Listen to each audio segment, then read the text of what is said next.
हाय प्यारे बच्चों, आज हम लोग सीखते हैं आइसोमेरिज्म का इम्पोर्टेंट कॉन्सेप्ट टैटोमेरिज्म। अब यहाँ पे हम लोग देखते हैं एग्जाम पॉइंट ऑफ व्यू से, चाहे नीट का एग्जाम हो चाहे जेईई का एग्जाम हो, एग्जाम पॉइंट ऑफ व्यू से टैटोमेरिज्म एक इम्पोर्टेंट रोल प्ले करता है और ये अधिकतर हमेशा एक क्वेश्चन इससे पूछा जाता है। तो आज हम लोग शॉर्ट फॉर्म में देखते हैं formation of enol form through tautomerism. तो देखते हैं यहाँ पे, समझते हैं टैटोमेरिज्म का कॉन्सेप्ट। तो आइए हम लोग देखते हैं। यहाँ पे हम लोग लेते हैं एस्टेल्डिहाइड। एस्टेल्डिहाइड ये हमारा वर्क कर रहा है, एक्चुअली फंक्शनल ग्रुप है।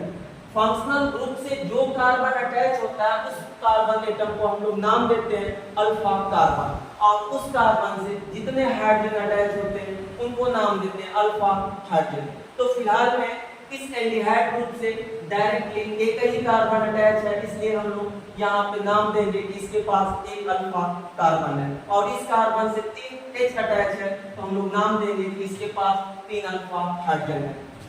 टैटोमेरिज्म के लिए एटलीस्ट 1 अल्फा H होना ही चाहिए। यहाँ तो फिलहाल में 3 उपस्थित है। तो हम लोग देखते हैं कि टैटोमेरिज्म एसिडिक मीडियम में कैसे होता है और टैटोमेरिज्म बेसिक मीडियम में किस हिसाब से चलता है, इस चीजों को हम लोग समझ सकते हैं। तो यहाँ पे हम बात करेंगे मैकेनिज्म किसमें, इन बेसिक मीडियम में। अब यहाँ पे ध्यान देना कि एक्चुअली एल्डिहाइड में जो अल्फा कार्बन है, इससे जो H अटैच है ये क्या है, एसिडिक है। क्यों?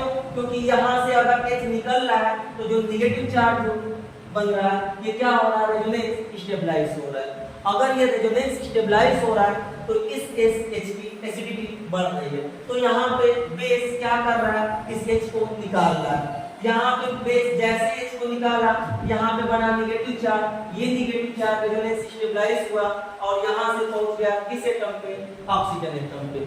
अब इन दोनों में अगर हम स्टेबिलिटी कंपेयर करें तो ये निगेटिव चार्ज ज्यादा स्टेबल है इसके कंपैरिजन में, इसके कंपैरिजन में। क्यों? क्योंकि यहाँ पे ऑक्सीजन पे है और यहाँ पे कार्बन पे। ऑक्सीजन मोर इलेक्ट्रोनेगेटिव एटम होने की वजह से निगेटिव चार्ज इस पे ज्यादा स्टेबल है। यहाँ से फर्दर ये कैसा काम किया बेस का, और H2O से क्या निकाल दिया H, और क्या बना दिया हमारा इनोल कंटेंट्स। इनोल का मतलब डबल बॉन्ड और साथ में क्या आ गया, ओल। दूसरी मैकेनिज्म प्रोसीजर में आती है in acidic medium. Acidic medium में क्या होता है कि यहाँ एल्डिहाइड से जो यहाँ जो कार्बन है उससे जो ऑक्सीजन अटैच है इसके पास डबल बॉन्ड है। ये कैसा काम कर रहा है, बेस का। ये जब बेस का काम कर रहा है तो ये H प्लस क्या किया, प्रोटोनेशन हुआ।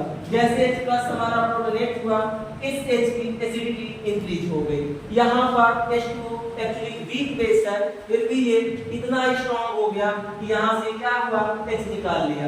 जैसे यहाँ पे H निकाला, निगेटिव चार्ज बना, ये निगेटिव चार्ज रेजोनेंस क्या है, स्टेबलाइज, और रेजोनेंस के पुनः हमारा क्या बन गया, यही फॉर्मेशन हो गया। तो इस तरह से हम लोगों ने देखा कि किस हिसाब से एल्डिहाइड का फॉर्मेशन इनोल कंटेंट्स में हो रहा है। तो हम लोग शॉर्ट में ये समझे, उसके थ्रू मैकेनिज्म को समझा। तो अगर आपको वीडियो अच्छी लगी हो तो आप वीडियो को लाइक करें, चैनल को सब्सक्राइब करें, शेयर करें और कमेंट करना ना भूलें। तो धन्यवाद। आज